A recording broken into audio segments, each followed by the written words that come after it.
하나님께서 우리에게 주시는 말씀은 지난주와 같습니다. 신약성경 요한복음 2장 13절에서 22절 말씀 다시 한번 읽도록 하겠습니다. 여러분 나눠드린 주보의 간지, 말씀 간지가 있습니다. 그걸 보셔도 되겠습니다. 요한복음 2장 13절에서 22절까지 말씀을 다시 한번 교독하겠습니다. 제가 먼저 읽습니다. 유대인의 유월절이 가까운지라 예수께서 예루살렘으로 올라가셨더니 성전 안에서 소와 양과 비둘기 파는 사람들과 돈 바꾸는 사람들이 앉아 있는 것을 보시고 노끈으로 채찍을 만드사 양이나 소를 다 성전에서 내쫓으시고 돈 바꾸는 사람들의 돈을 쏟으시며 상을 엎으시고 비둘기 파는 사람들에게 이르시되 이것을 여기서 가져가라. 내 아버지의 집으로 장사하는 집을 만들지 말라. 제자들이 성경 말씀에 주의 전을 사모하는 열심히 나를 삼키리라 한 것을 기억하더라. 이에 유대인들이 대답하여 예수께 말하기를 내가 이런 일을 하려니 무슨 표적을 우리에게 보이겠느냐. 예수께서 대답하여 이르시되 너희가 이 성전을 홀라 내가 사흘 동안에 일으키리라. 유대인들이 이르되 이 성전은 46년 동안에 지었거늘 내가 3일 동안에 일으키겠느냐. 그러나 예수는 성전된 자기 육체를 가리켜 말씀하신 것이라. 죽은 자 가운데서 살아나신 후 제자들이 이 말씀하신 것을 기억하고 성경과 예수께서 하신 말씀을 믿었더라. 아멘. 네, 오늘 지난 주일에 다 다루지 못한 이 본문의 내용들을 제가 설명드리면서 함께 은혜를 나누도록 하겠습니다. 자, 본문 말씀은 우리에게 참으로 중요한 여러 가지 교훈을 또 교리적인 내용들을 우리에게 말해주고 있는 귀중한 본문인 것입니다. 자, 예수님께서 6월절을 맞아 예루살렘으로 올라오셨죠. 그리고 예루살렘 성전에 들어가셨습니다. 자, 성전에 들어가 보시니 장사하는 사람들로 가득했어요. 예배드려야 할 장소에서 사람들이 물건을 사고 팔았습니다. 한쪽에서는 돈을 바꿔주고 있었습니다. 자, 이러한 모습을 보시고 예수님이 분노로 가득하셔서 이제 현장에서 만드신 노끈을 휘두르시면서 장사하는 사람들과 돈 바꾸는 사람들을 성전에서 내어 쫓으셨습니다. 그리고 말씀하신 내용이 오늘 본문의 16절의 내용입니다. 자, 우리 오늘 16절 말씀을 다시 한번 읽어보도록 하겠습니다. 시작. 비둘기 파는 사람들에게 이르시되 이것을 여기서 가져가라. 내 아버지의 집으로 장사하는 집을 만들지 말라 하시니. 아멘. 자, 예수님께서 성전 안에서 비둘기 파는 사람들에게 비둘기를 가지고 성전에서 나가라 이렇게 말씀하시고 나서 이렇게 말씀하셨어요. 내 아버지의 집으로 장사하는 집을 만들지 마라. 자, 여기서 내 아버지의 집은 무엇을 말하는 거죠? 성전을 말하는 거죠. 네. 자, 예수님께서 지금 드러내놓고 대놓고 하나님을 아버지라고 말씀하고 있어요. 네. 유대인들은 그 누구도 하나님을 아버지라고 부를 수가 없습니다. 왜냐하면 그렇게 했다가는 신성모독죄, 그들의 말로 블레스페미, 신성모독죄, 하나님을 모독한 죄로 해당되어서 그냥 그 자리에서 현장에서 돌에 맞아 죽을 수가 있는 거예요. 예. 그런데 예수님은 성전 안에서 하나님이 내 아버지다라고 지금 말하고 있는 거예요. 그렇습니다. 예수님께서는 하나님의 아들이시죠. 그리고 보이지 아니하시는 하나님의 형상이십니다. 자, 이 사실을 증거하는 두 개의 성경 말씀이 있어요. 여러분에게 나눠진 그 간지에 있습니다. 하나는 요한복음 1장 18절이고 또 하나는 고린도후서 4장 4절이에요. 굉장히 기독론적으로 중요한 말씀이에요. 한번 같이 읽어볼까요? 요한복음 1장 18절 시작. 본래 하나님을 본 사람이 없으되 아버지 품속에 있는 독생하신 하나님이 나타나셨느니라. 예, 고린도서 4장 4절 시작. 그 중에 이 세상 신이 믿지 아니하는 자들의 마음을 혼미하게 하여 그리스도의 영광의 복음의 광채가 비치지 못하게 함이니 그리스도는 하나님의 형상이니라. 예, 여기 보면은 요한복음 1장 18절에서는 예수님을 독생하신 하나님이라고 말씀했어요. 하나님의 독생자라는 거죠. 또 고린도후서 4장 4절에는 그리스도는 예수님은 하나님의 형상이라 했어요. 자, 여기서 우리는 하나님이 예수 그리스도를 여기서 어떻게 말씀하고 계시냐를 우리가 잘 알 수가 있습니다. 그렇습니다.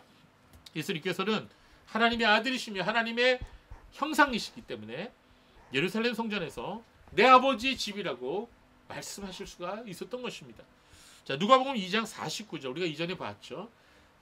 예수님께서 12살이셨을 때 예루살렘에 올라가셨어요. 부모님과 함께. 그리고 예루살렘 성전에 들어가셨죠. 그때 똑같은 말씀을 하셨어요. 자, 누가복음 2장 49절 다시 한번 보겠습니다. 예수께서 이르시되 어찌하여 나를 찾으셨나이까 내가 내 아버지 집에 있어야 될 줄을 알지 못하셨나이까. 이렇게 말씀하셨죠.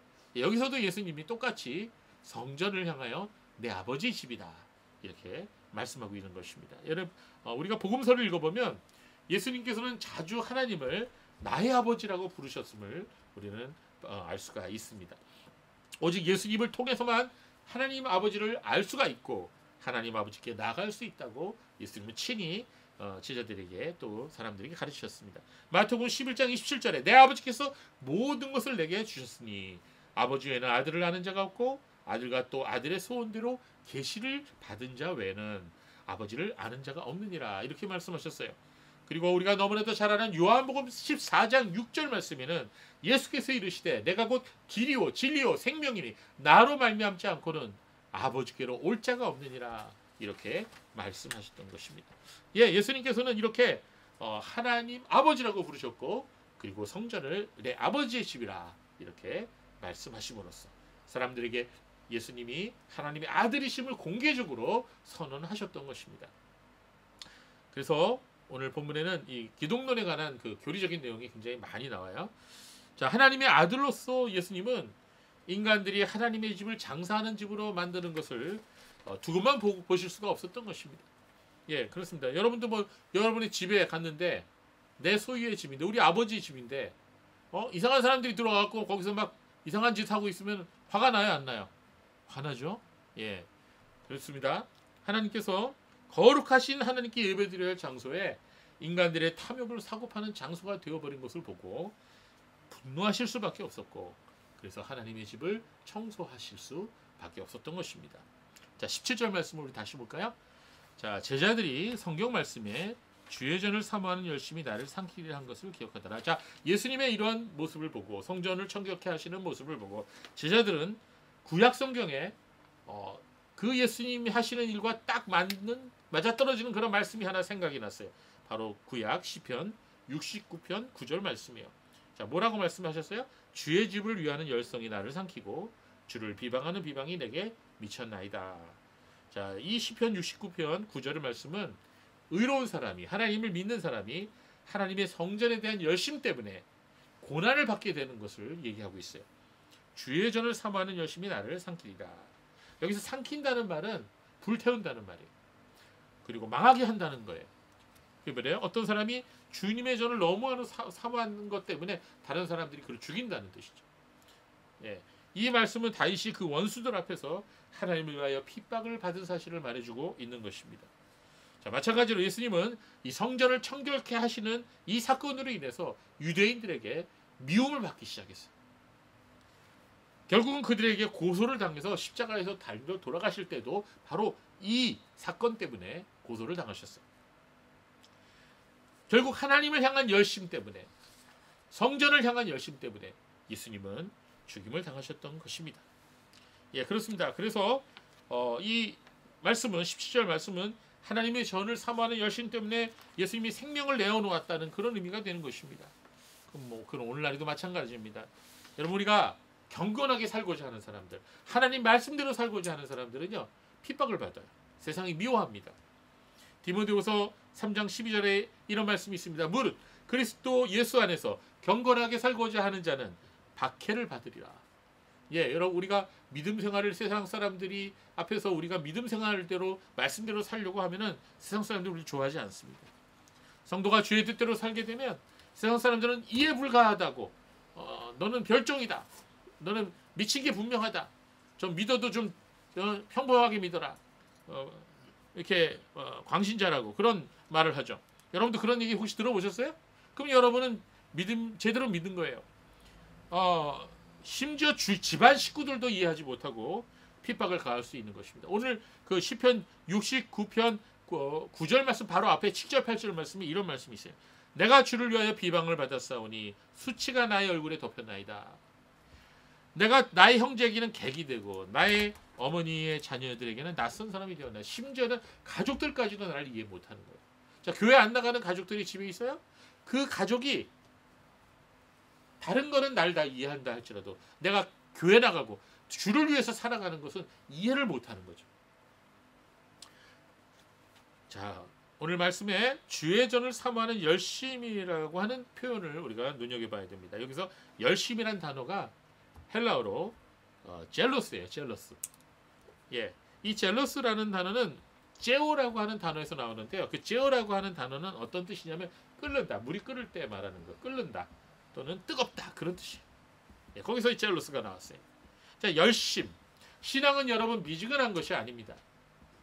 신앙은 뜨거운 거예요. 주님을 향하여 끓어오르는 것이 바로 그것이 신앙이에요. 예배를 드릴 때도, 기도를 드릴 때도, 찬송을 드릴 때도, 그리고 마음을 다하여 하나님 앞에 열심히 드리는 것, 그게 신앙이에요. 하나님께서는 미지근한 태도를 싫어하십니다. 예수님께서는 라오디게아 교회의 미지근한 태도를 꾸짖으셨죠. 요한계시록 3장 15절에서 16절을 보면 내가 내 행위를 아노니 내가 차지도 아니하고 뜨겁지도 아니하도다. 내가 차든지 뜨겁든지 하기를 원하노라. 내가 이같이 미지근하여 뜨겁지도 아니하고 차지도 아니하니 내 입에서 너를 토하여 버리리라. 무서운 경고의 말씀하셨어요. 자, 우리가 신앙이 뜨겁지도 아니하고 그렇다고 뭐 완전히 신앙이 없는 것도 아니고 이건지 저건지도 모를 정도의 그런 미지근한 신앙을 가지고 있는 걸 주님이 기뻐하지 않는다고 말씀하셨습니다. 그런데 우리가 이 뜨겁다는 것을, 열심을 오해해서는 안 돼요. 마치 어떤 사람이 이걸 흥분한다는 걸로 오해를 해요.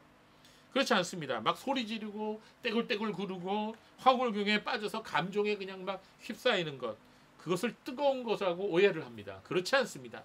신앙이 뜨겁다는 말은 어떤 뜻이냐면 하나님의 말씀을 듣고 그 하나님의 말씀대로 행동하는, 결단하는 그런 자세를 말하는 것입니다.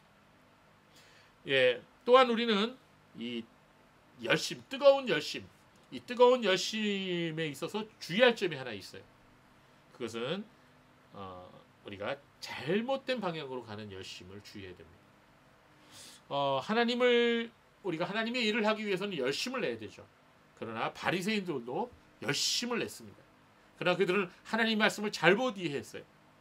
그렇기 때문에 참된 지식을 따라 열심을 낸 것이 아니었어요. 그래서 어떻게 했습니까? 예수님을 죽였죠. 예수님을 미워하고 예수님을 반대했습니다. 오늘날 교회에도 그런 사람들이 있어요. 열심을 내도 하나님의 말씀을 따라, 하나님의 뜻을 따라 열심을 내야 되는데 그게 아니라 자기의 생각대로 열심을 내는 거예요. 잘못된 방향의 열심은요, 교회를 어지럽히고 또 성도를 죽이기까지 합니다. 굉장히 무서운 것입니다. 그래서 우리는 이 열심이라고 하는 게 참 중요하지만 신앙에 있어서 올바른 열심, 올바른 방향으로 하나님 말씀대로의 열심을 가져야 하는 것입니다. 우리는 또한 여기서 주의 전을 사모하는 열심이라는 이 표현을 우리가 주목해 보아야 하는 것입니다. 자, 우리가 구약 성경을 읽어보면요, 여러분 구약 성경 많이 읽어보셨죠? 아직 통독을 못하신 분은 올해 안에 꼭 구약 성경 전체를 꼭 한번 읽어보시기 바랍니다. 그게 여러분에게 복을 줍니다. 여러분을 복되게 할 것입니다. 자, 그런데 그 구약 성경에 보면 정말로 하나님을 사랑하는 신실한 성도들이 나옵니다. 그런데 그들의 모습이 한결같이 주의 전을 사모하고 살았어요. 그들이 어디에서 무엇을 하든지, 얼마나 멀리 있든지 마음은 항상 예루살렘 성전을 향하여 있었어요. 아무리 예루살렘 성전에서 멀리 떨어져 있더라도 항상 성전을 향하여 경배하고, 그리고 항상 하나님께 기도와 찬미의 제사를 올려드렸던 것입니다. 그 대표적인 인물이 뭐예요? 지난번에도 말씀드렸죠? 다니엘입니다. 다니엘은 바벨론이라고 하는 먼 곳에 포로로 끌려갔어요. 거기서 포로 생활하면서도 하루도 빼놓지 말고 하루에 3번씩 예루살렘 성전을 향한 그 방향으로 창문을 열어놓고 거기서 무릎 꿇고 기도하고 하나님께 경배했다는 것입니다. 다니엘은 그의 삶 속에서 단 하루도 빼놓지 않고 그런 기도의 삶을 유지해 왔다는 것입니다. 그게 바로 다니엘의 경건의 비밀이에요. 여러분, 믿음 생활 잘하고 싶으세요? 대답이 없으시네. 여러분, 좋은 믿음을 갖고 싶으십니까? 예. 여러분, 우리 그리스도 교회 성도들은 다 믿음 생활 잘하시고 좋은 믿음 갖기를 원합니다. 비결이 뭘까요? 다른 거 없습니다. 다니엘처럼 되면 돼요. 다니엘처럼 하나님을 향해서 기도하고, 정기적으로 기도하고, 하나님 말씀 정기적으로 읽으면 돼요. 그거 하면 돼요. 그거. 왕도가 없어요. 네, 그렇습니다. 하나님의 백성들이 유월절을 지키기 위해서 예루살렘으로 여행길을 오를 때도 그 길이 멀고 힘들고 험해요. 그 당시 뭐 기차가 있었어요, 뭐 KTX가 있었어요, 비행기가 있었어요, 자동차가 있었어요. 걸어가는 거예요, 걸어가는 거. 뭐 좀 돈 있는 사람 낙타 타고 가고. 그래도 힘든 거죠. 그 여행길이 아무리 험난하고 피곤하고 힘들어도 찬송을 부르면서 갔던 것입니다. 왜? 예배드리러 가는 길이었기 때문에. 그래서 성전으로 가는 길고 긴 여행길 자체가 하나님을 예배하는 시간이 되었던 것입니다. 여러분이 지금 멀리서들 오셨죠? 자동차 타고 오시고 또 여러 가지 방법으로 오시지 않았습니까? 바로 집을 떠나는 순간부터 예배는 시작되는 거예요. 예. 그래서 하나님을 경외하는 사람들, 하나님을 사랑하는 성도들 모두가 다 주의 전을 사모했다는 그 공통점을 가지고 있습니다. 자, 그러나 믿음이 없는 사람은 어떻게 해요? 끌려가죠, 끌려가. 아유, 왜 이렇게 일요일이 빨리 오는 거야? 잠 좀 더 잤으면 좋겠는데 이러면서. 예, 그러니까 일어나기 힘든 거야, 주일날. 예, 여러분 믿음이 좋냐 안 좋냐 뭐 다른 거 볼 거 없습니다. 주일날 일어나기 쉬우면 그거 믿음 좋은 거예요. 아이고, 너무 찔리면 안 되죠. 자, 여러분 신약 성경을 읽어보시면 신약에서도 똑같습니다. 신약 성도들도 모이기를 힘썼습니다. 주 70년 로마의 타이투스 장군에 의해서 예루살렘 성이 함락되고 그 예루살렘 성이 완전히 불타고 돌 위에 돌 하나 남지 않게 되었습니다. 더 이상 건물로서의 성전은 존재하지 않았지만 초대교회 성도들은 회당에서 모이고 그리고 또 집에서 또 모였습니다. 그리고 기도하고 찬송했습니다. 우리가 알고 있듯이 로마 시대 300년 동안 로마 황제들의 무서운 핍박이 교회를 강타했을 때도 우리의 믿음의 선배들은 로마의 지하묘지인 카타콤이라고 하는 곳, 그 굴 속에 들어가서 평생을 그곳에서 보내면서 거기에서 믿음을 지키고 하나님께 예배를 드렸다는 것을 우리가 알고 있습니다. 그렇습니다. 하나님께 예배드리를 사모하는 사람들은 지하 공동묘지까지 예배의 장소로 바꿔버렸던 것입니다. 지하 공동묘지를 예배당으로 만들어버린 거죠. 그 후로 2000년 교회사를 읽어봐도 수많은 경건한 성도들은 예배당을 중심으로 그들의 삶을 살았습니다. 악한 자들이 쳐들어와서 예배당을 불태우고 그리고 성도들을 끌어내어서 죽일 때에도 끝까지 믿음을 지켰던 것입니다. 여러분, 우리나라 사람들은 죽음을 좋아합니까? 아니면 회피합니까? 예, 우리나라 사람들이 죽음이라는 자체를 사자 자체를 죽을 사자잖아요. 그래서 아파트도 4층이 없는 데가 있어서 옛날에는, 예, 건물에 4층 없는 데가 많아요. 엘리베이터 보면 4층이 없어요. 그리고 4자를 표시 안 하죠. 있어도 뭐라고 표시를 합니까? F로 표시하죠. 왜? 죽을 4자 때문에 발음이 똑같아서 죽은 자체를 멀리하는 것입니다. 그래서 우리나라 사람들은 죽음을 멀리하고 두려워하기 때문에 묘지, 무덤을 어떻게 썼는지 우리가 사는 곳으로부터 먼 곳에 위치하도록 만드는 것입니다. 조상들이 묘지가 있는 곳을 뭐라 그래? 옛날에 선산이라 그래요. 그 선산도 사는 곳에서 멀리 떨어져 있어요. 그러나 기독교 역사가 오래된 곳 가보면, 뭐 지금은 믿음이 많이 퇴화됐지만 유럽 같은 데 가보면, 영국이나 마을마다 교회 예배당이 그 중심에 있어요. 그리고 묘지들이 바로 그 예배당 주변으로 쫙 있습니다. 십자가가 쫙 있어요. 그래서 사람들이 주일날 예배드리러 오면서 그 예배당을 들어가기 위해서는 묘지를 거쳐가야 돼요. 그들은 주일마다 예배드리러 가면서 항상 죽음을 생각합니다. 죽음을 묵상합니다. 아, 나도 이제 죽어서 저기로 들어가겠구나. 아, 내가 가야 할 곳은 바로 아버지 집이구나. 천국이구나. 굉장히 좋은 교육이에요. 여러분 자녀들 데리고 박물관이나 영화관이나 뭐 놀이공원이나 이런 데 가는 것도 좋지만 여러분 장례식장 가십시오. 장례식장 가야 됩니다. 죽음을 무서워하거나 회피하지 말고 죽음에 대해서 우리가 분명하게 우리가 인식하고 살아야 됩니다. 그래야 우리의 삶이 잘못되지 않습니다. 그래서 우리 자녀들 데리고 장례식장이나 묘지나 낙골당에 데리고 가십시오. 그것이 큰 교육이 될 것입니다. 그렇습니다. 하나님을 경외하는 성도는 성전 중심의 삶을 살아요. 예배당 중심의 삶을 살아요. 교회 중심의 삶을 살아요. 단순히 지리적인 장소만을 말하는 게 아닙니다. 이제는 더 이상 건물로서의 성전은 없어졌다 그랬죠? 교회 중심의 삶이란 무엇을 의미하냐면 예배드리는 것을 사모하고 성도들이 모이는 것을 사모하고 그리고 항상 천국을 사모하고 예수님 다시 오실 예수님을 기다리면서 살아가는 그 신앙, 그것을 말하는 것입니다. 주의 전을 사모하는 열심이 나를 삼키리라. 과연 오늘날도 이러한 열정이 우리에게 있는가? 우리 한번 살펴봐야 됩니다. 하나님께 드리는 예배를 오염시키는 그 어떠한 것도 목숨을 걸고 생명을 걸고 내가 맡겠다는 그러한 열심이 우리에게 있을까? 예수님의 이 열심이 우리에게 있을까? 우리는 살펴봐야 하는 것입니다. 자, 오늘 본문 18절 말씀을 한번 보겠습니다. 다시 보겠습니다. 이에 유대인들이 대답하여 예수께 말하기를 내가 이런 일을 행하니 무슨 표적을 우리에게 보이겠느냐. 이제 성전을 청결케 하신 예수님의 말씀과 행동을 보고 유대인들이 반격을 합니다. 예수님께. 이에 유대인들이 대답하여 이렇게 시작하고 있어요. 18절이. 여기서 대답하여라는 말은 단순히 대답했다는 그런 말이 아니에요. 헬라어로 보니까 아포크리노마이라는 단어를 썼는데 이거는요. 싸우려고 대답하는 거예요. 논쟁하려고 말하는 거예요.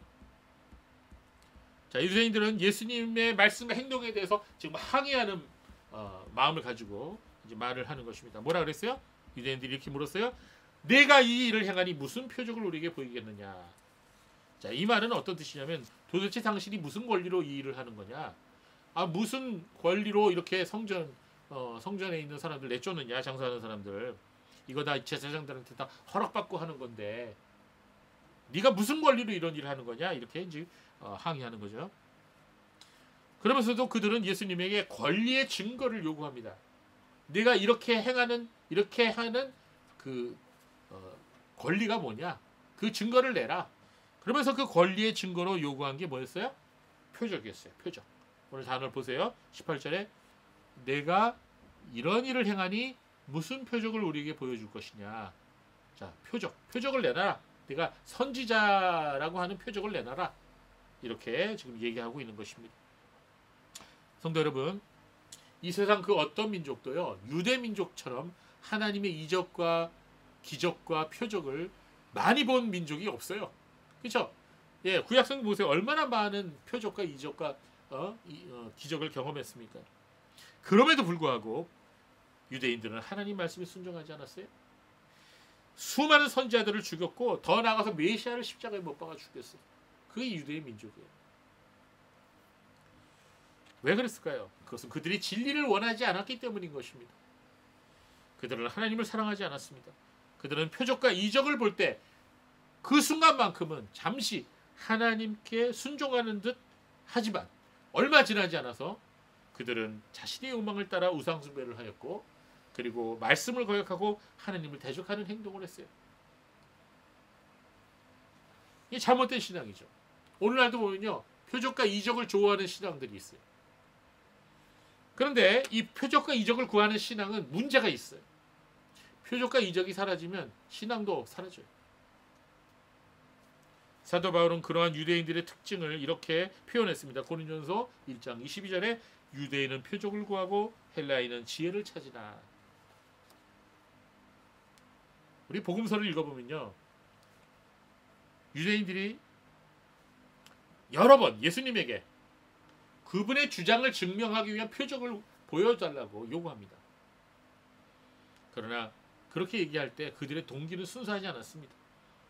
그런데 매우 흥미로운 것은 그들이 예수님께 표적을 구할 때 매번 예수님이 기적을 행하신 후에 그것을 요구했다는 것입니다. 그 말은 무슨 말이에요? 그들은 예수님이 행하신 기적을 보고도 만족하지 못했다는 거예요. 또 다른 것을 요구한 거예요. 뭔가 그 이상을 원했던 거예요. 요한복음 6장 30절을 보면요. 주님께서 오병이어로 물고기 거꾸로 됐네. 떡 5개와 물고기 2마리로 그래야 오병이어지. 자, 5,000명을 먹이시고 12광줄이 남기셨어요. 놀라운 기적이죠. 그런데도 불구하고 그걸 보고 나서 또 표적을 요구합니다. 마태복음 12장을 보면 예수님이 눈 멀고 말 못하는 사람을 고치신 이후에 또 표적을 요구합니다. 그럴 때 예수님 분명하게 대답하셨죠. 마태복음 16장 4절 악하고 음란한 세대가 표적을 구하나 선지자 요나의 이적밖에는 너에게 보여줄 것이 없느니라. 여러분, 선지자 요나의 이적이라고 표적이라고 하는 것은 예수님이 십자가에 달려 돌아가셔서 3일 만에 죽으시고 3일 만에 부활하신 것을 상징적으로 말하는 것입니다. 자, 예수님의 표적을 구하는 그 유대인들은 그 내면의 동기가 순수하지 않았습니다. 그들은 진리를 구하는 게 아니었고요. 자신들의 욕망을 채워줄 거리를 원하고 있었던 것입니다. 그들은 신앙적인 척했지만 강팍한 이방인보다도 더 악한 그런 사람들이었던 것입니다. 그런데 왜 유대인들은 예수님께 표적을 구했을까요? 그들을 불편하게 만드는 것은 표적이 없어서가 아니었습니다. 그것은 바로 예수님이 행하신 기적들을 뒤에 흐르는 메시지였습니다. 그걸 받아들이기 싫었던 거예요. 예수님께서 이 땅에 계시면서 수많은 이적을 행하셨는데 예수님이 행하신 모든 이적과 표적들은 다 예수님이 하나님의 아들이심을, 메시아이심을 증거하는 그런 것들이었습니다. 만약 그들이 예수님의 메시아 되심을 인정한다면 어떻게 해야 될까요? 그들은 그 앞에서 무릎 꿇고 진정으로 회개해야 합니다. 그러나 그 당시 제사장들이 그랬어요? 그 당시 바리새인들이 그랬어요? 아니죠. 만약에 예수님이 메시아이심을 그들이 인정해야 된다면 그동안 사람들을 속여왔던 것을 그들이 인정하고 그리고 자신들이 가지고 있는 모든 기득권을 내놓아야 했던 것이에요.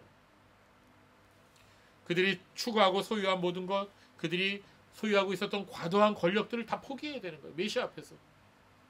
그게 다 거짓된 것이기 때문에. 그게 다 탐욕에 의한 것이었기 때문에.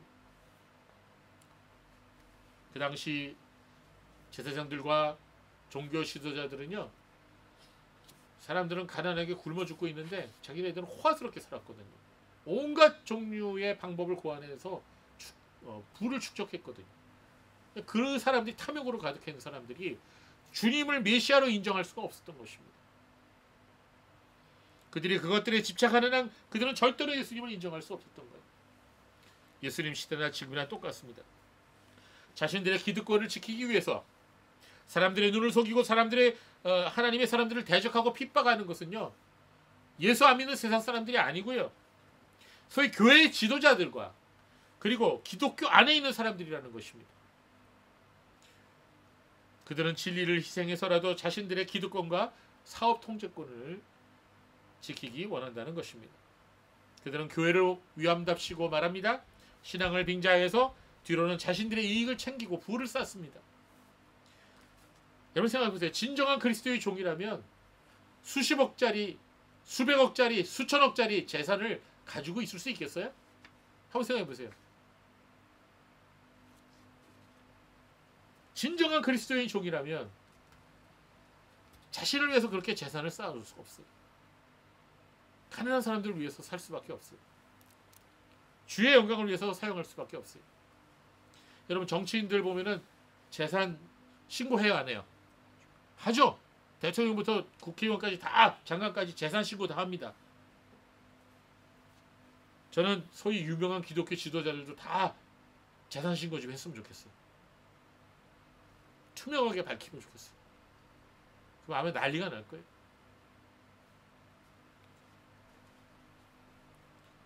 여러분 오늘 본문에 보시면 예수님께서는 그들의 이러한 요구에 직접적인 답변을 하시지 않고 이해하기 어려운 말씀을 하십니다. 그게 바로 19절 말씀이에요. 한번 같이 읽을까요? 시작.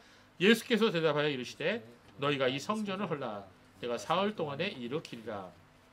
표적을 보여달라는 유대인들의 요구에 예수님은 이렇게 말씀하셨어요. 너희가 이 성전을 헐라 내가 사흘 만에 다시 일으키리라. 이 말씀은요, 예수님이 생명 걸고 하신 말씀입니다. 왜냐면요, 이것은 유대인들의 그 영린을 건드린 거거든요. 유대인들에게 있어서 이 성전이라고 하는 건 굉장히 중요한 것입니다.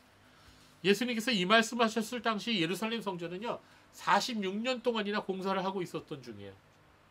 그런데 예수님께서 사흘 만에 다시 짓겠다고 얘기하시니 이거 다 허물어라. 내가 사흘 만에 다시 일으키겠다. 이렇게 말씀하시니 그 의미를 알지 못하는 사람들은 예수님이 정신병자로 생각했을 거예요. 자, 예수님이 이 말씀을 들을 때 유대 종교자들은 이 말씀을 가지고 끝까지 물고 예수님을 넘어뜨립니다. 이 말씀을 트집잡아 예수님이 하나님을 모독했다고 예수님을 고소했습니다. 예수님의 이 말씀을 하신 이후에 유대인들은 예수님을 죽일 계획을 짜기 시작했고, 결국은 이 내용을 가지고 3년 후에 예수님이 잡히셔서 제사장들 앞에 섰을 때, 재판석에 섰을 때 예수님은 이 내용이 바로 고소거리가 됩니다. 마태복음 26장 61절에 보면 이르되 이 사람의 말이 내가 하나님의 성전을 헐고 사흘 동안에 지을 수 있다 하더라 하니, 이렇게 고소를 합니다. 또한 십자가에 결국은 못 박히시고 고통을 당하고 계실 때 예수님을 쳐다보고 지나가는 사람들이, 구경하는 사람들이 빈정거리면서 이렇게 말합니다. 마태복음 27장 40절에 이르되 성전을 헐고 사흘에 짓는 자여, 내가 만일 하나님의 아들이어든 자기를 구원하고 십자가에서 내려와 보라 라고 이제 빈정대기는 거죠. 자, 예수님이 하신 이 말씀이 계속해서 그 올무가 됩니다. 이런 의미에서 예수님은 지금 이 시간 이 말씀을 생명을 걸고 지금 말씀하신 거예요. 그런데 예수님이 왜 이런 말씀하셨을까? 이거 궁금하지 않으세요? 그냥 홧김에 그냥 해버린 걸까요? 예, 유대인들의 성전에 대한 자부심과 사랑은 대단한 것이었습니다. 그러면서도 그들은 성전의 주인이신 하나님을 진정으로 사랑하지는 않았습니다. 그들은 겉으로 보이는 성전을 사랑하고 아꼈지만 성전의 주인이신 예수 그리스도는 십자가에 못 박았던 것입니다. 그들은 참된 성전이신 그리스도를 십자가에 못 박는 죄를 저질렀던 것이죠. 자, 여러분, 예수님이 너희가 이 성전을 허물어라, 내가 사흘 동안에 일으키리라, 이렇게 예수님이 말씀하셨는데요. 20절을 보십시오. 이 말을 들은 유대인들이 뭐라고 대답합니까? 유대인들이 이르되 이 성전은 40년 동안에 지었거늘 내가 3일 동안에 일으키겠느냐, 이렇게 대답을 했어요. 물었어요. 당시의 성전은 헤롯 성전이었죠. 예, 이스라엘 역사의 세 번째 성전이었습니다. 첫 번째 성전 솔로몬 성전, 두 번째 성전은 수르바벨 성전. 우리가 지난주 5예배 때 우리가 배웠어요. 성경 공부 때. 그리고 세 번째 성전은 헤롯 왕에 의해서 지어진 헤롯 성전이었습니다. 이 헤롯 성전은요, 예수님께서 지금 이 말씀을 하실 때 46년 동안에 지어졌던 성전이에요. 어마어마하죠? 근데 그 후로도 또 36년을 더 내부 공사를 더 자세하게 해갔고요. 모두 82년에 걸려서 완공이 됩니다. 네, 그러니까 유대인들이 이 헤롯 성전을 얼마나 자랑하는지 몰라요. 당시 헤롯 성전은 웅대하고 화려하기가 이루 말할 수 없었다고 합니다. 유대 랍비들이 그래서 성전을 보면서 이런 말을 했다 그래요. 예루살렘 성전을 보지 못한 자는 아름다움에 대해서 말할 자격이 없다, 이런 말을 했다는 거예요. 그러나 예수님은 뭐라고 하셨어요? 이 헤롯 성전을 향해서 이렇게 예언하셨어요. 내가 이 큰 건물들을 보고 있느냐? 돌 하나도 돌 위에 남김없이 다 허물어질 것이다. 자, 예수님은 유대인들이 자랑하는 이 헤롯 성전이 돌 위에 돌 하나도 남김없이 다 허물어질 거라고 예언을 하셨는데요. 예수님의 말씀대로 헤롯 성전은 완성된 후에, 완공된 후에 불과 7년이 지나지 않아서 주 70년에 로마 군대에 의해 완전히 파괴됩니다. 그리고 돌 위에 돌 하나도 남김없이 완전히 해체됩니다. 여러분, 이스라엘 역사에서 성전은 모두가 다 불에 타거나 파괴되어졌습니다. 아무리 거룩한 장소라 할지라도 그곳이 사람들의 우상 숭배와 욕망과 탐욕으로 더럽혀진다면 하나님의 심판을 받아 철저하게 파괴될 수밖에 없는 것입니다. 진리의 말씀을 떠나서 인간의 정치적 야망과 종교적 부패로 가득했던 예루살렘 성전은 이렇게 파괴되어져 버린 것입니다. 성전의 참된 주인이신 예수 그리스도를 잃어버리고 껍질만 남은 성전의 결과는 결국 파괴뿐이 없는 거예요. 이건 우리에게 굉장히 중요한 교훈을 주고 있습니다. 오늘날에도 이 적지 않은 대형 교회들이 수많은 돈을 들여서 예배당을 건축하죠. 더 이상 건물로서의 성전은 존재하지 않는데도 불구하고 저마다 화려하고 커다란 규모의 교회 건물을 경쟁하듯이 지었습니다. 예배당을 건축하면서 교인들에게는 뭐라 그럽니까? 성전을 건축한다 그러고 성전 건축 헌금 내라 그러지 않습니까? 그래서 가난한 사람들도 빚을 내 갖고 성전 건축 헌금을 내는 경우가 많이 있었습니다. 어떤 교회에서는요, 교인들이 이 성전 건축 헌금 내도록 만들려고 특별 외부 강사를 모셔다가 한 달 동안 계속 집회를 하는 그런 교회를 제가 봤어요. 제가 그 교회에 있었거든요. 여자 목사님이 오셔갖고는 한 달 내내 밤마다 집회를 하는데 교인들이 일을 세워갖고 봉투를 하나씩 내고 특별 헌금을 하게 만들었어요. 근데 보통 한 장짜리 이상 내야 돼요. 한 장이 얼마인지 아십니까? 1,000만 원. 500만 원 하면 혼나요. 그 사람들이 전세보증금을 빼서 집 가진 사람 집배하고 전세보증금 가진 사람은 월세로 돌리고 이런 식으로 해서 냈단 말입니다. 그럼 특별히 하나님께서 너희들의 기도를 들어주실 것이다. 자녀들이 잘되게 해주실 것이다. 너희 남편이 승진하게 될 것이다. 암 환자들은 다 낫게 될 것이다. 이렇게 말하면서 일렬로 세워갖고 특별헌금을 내게 만들었습니다. 그 교회가 그 강사를 초빙한 이유는 천안에 커다란 기도원을 짓기 위함이었던 것입니다. 그러고 나서 실제로 그 기도원을 졌는데 부천에 아주 유명한 교회가 있어요. 제가 거기서도 부목사 했었어요. 그 교회에서 이 여자 목사가 헌금을 잘 거둔다라는 소문을 들어 거기서 모셨어요. 거기서도 부천이 커다란 교회를 지어야 했거든요. 근데 거기서 집회하다가 간암으로 돌아가셨습니다. 문제는 그 분이 돌아가시고 나서 교회마다 파란이 일어났어요. 파란. 그 여자 목사가 예언했던 내용은 하나도 맞지 않았고 기도했던 모든 것이 다 이루어지지 않았습니다. 사람들이 교회 와갖고 헌금 돌려달라고 막 시위를 하고 야단이 났었어요. 자, 이게 이제 문제인 것입니다. 여의도에 있는 세계에서 단일교회로 가장 많은 교인들이 모인다는 그 교회, 수천억 원 들여서 예배당 건축했어요. 강남에 유명한 어떤 한 교회는 2천억 원을 들여서 예배당을 지었어요. 여러분이 어떤 교회인지 아실 겁니다. 땅값과 부대 비용까지 하면 3천억 원 들었어요. 그 교회 지하 예배당은 2015년 12월 8일 기준으로 가장 큰 지하 예배당으로 기네스북에 올랐다고 합니다. 그게 무슨 소용이 있습니까? 명일동의 명성교회도 어마어마한 예배당을 지었죠. 그러나 이러한 예배당이 과연 하나님의 영광을 드러낼 수 있을까요? 참된 진리의 말씀이 없다면, 교회로서의 사명을 감당하지 못한다면 그 화려한 예배당도 언젠가는 예루살렘 성전의 전철을 밟게 될 것입니다. 오늘 본문 21절을 봅시다. 그러나 예수는 성전된 자기 육체를 가리켜 말씀하신 것이라. 굉장히 중요한 말씀이 나옵니다. 여러분 신약을 읽어보면요, 성전을 표시하는 헬라어 두 가지 낱말이 나오는데 하나는 히에론이라는 단어고요, 하나는 나우스라고 하는 단어예요. 둘 다 성전을 말합니다. 그런데 히에론은요, 성전과 성전 건물, 성전 뜰 전체를 말해요. 이건 비유적인 말로 사용되지 않고 건물 그 자체를 가리키는 단어입니다. 그 반면에 나우스라고 하는 단어는 성전 건물, 성소를 가리키는 말이지만 비유적인 의미로도 사용돼요. 그래서 그리스도의 몸을 상징하기도 하고 또 더 나아가서는 성령께서 거하시는 그리스도인을 가리키기도 하는 단어가 바로 나우스입니다. 자, 오늘 본문에 보면 이 두 단어가 다 사용됐어요. 제가 여러분에게 준 그 말씀에 가로 열고 적혀 있습니다. 14절에서 15절 여기서 성전을 말할 때는 헬라어로 히에론이라는 단어를 사용했고요.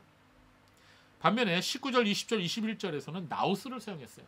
왜 똑같은 이 본문에서 한쪽에서는 히에론을 사용하고 한쪽에서는 나우스를 사용했을까요? 이건 분명히 예수님께서 히에론 예루살렘 성전에 대해서 얘기하시다가 이제 다른 의미로서 성전을 말씀하시려고 이 단어를 사용하신 겁니다.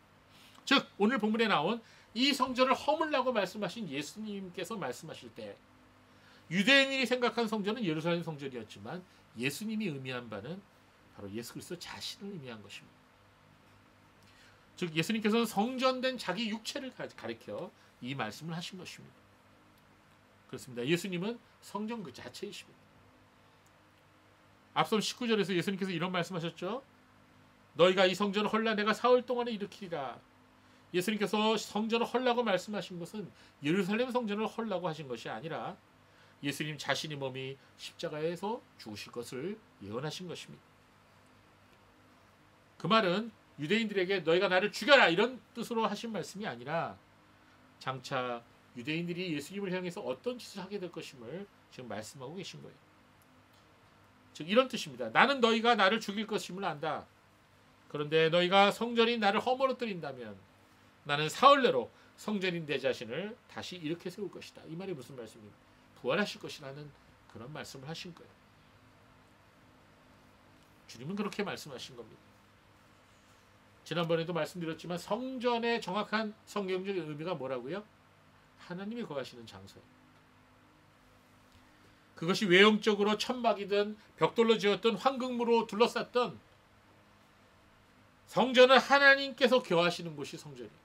하나님께서 말씀으로 정해주시고 하나님 앞에 제사를 올려드리는 곳, 바로 그것이 성전인 것입니다. 그래서 예수님의 십자가에 달려 돌아가실 그 이후로 성전은 더 이상 건물로서의 의미를 가지고 있지 않습니다. 건물로서의 성전은 예루살렘 성전이 무너졌을 때 완전히 역사 속으로 사라진 것입니다. 예수님께서 사람이 되어 이 땅에 오셨을 때 예수님 자신이 성전이 되신 것입니다. 그리고 이제는 예수님이 부활승천하시고 나고 보혜사 성령님이 오신 후에는 성전은 무엇을 말할까요? 이제는 예수님을 믿는 거룩한 성도의 몸입니다. 바로 성도의 몸이 하나님의 성령이 거하시는 성전이라고 고린도전서 3장 16절에 말씀하고 있어요. 우리 같이 읽어볼까요? 시작. 너희가 하나님의 성전인 것과 하나님의 성령이 너희 안에 계시는 것을 알지 못하느냐. 아멘. 그 옛날 이스라엘의 그 성소와 성전에 하나님의 영광이 임해진 것처럼 지금은 거듭난 성도에게 성령이 임하셔서 거듭난 성도에게는 하나님의 영광이 같이 있는 것입니다. 이 사실을 얼마나 깨닫느냐에 따라서 그 사람의 삶이 달라지고 신앙의 모습이 달라집니다. 성전은 하나님께서 거하시는 곳이 성전이라고 말씀드렸죠. 이제는 거듭난 성도의 몸과 마음에 하나님께서 성령으로 거하시는 것입니다. 그러므로 성도는 걸어다니는 성전이라 이렇게 말할 수 있는 거예요. 여러분이 거듭난 성도라면 여러분이 어디를 가든지 하나님께서도 여러분과 함께 하시는 겁니다. 교회 건물은 결코 성전이 아닙니다. 그리스도인들이 모여서 예배를 드리는 장소라는 의미에서 거룩한 장소일 수는 있어요. 그러나 그 건물 자체가 거룩한 장소는 아니랍니다. 교회 건물을 뭐라 그러죠? 예배당이라고 부르는 거예요. 그래서 교회 건축을 위해서 성전 건축 헌금을 한다든지 예배당을 지어놓고 성전 봉헌식을 한다든지 이건 다 비성경적인 거예요. 그리고 교인들로 하여금 건축 헌금을 하도록 권유하기 위해서 구약에 나오는 성전에 관한 설교를 하는 것도 잘못된 것입니다. 성도의 몸과 마음은 하나님께서 거하시는 성전입니다.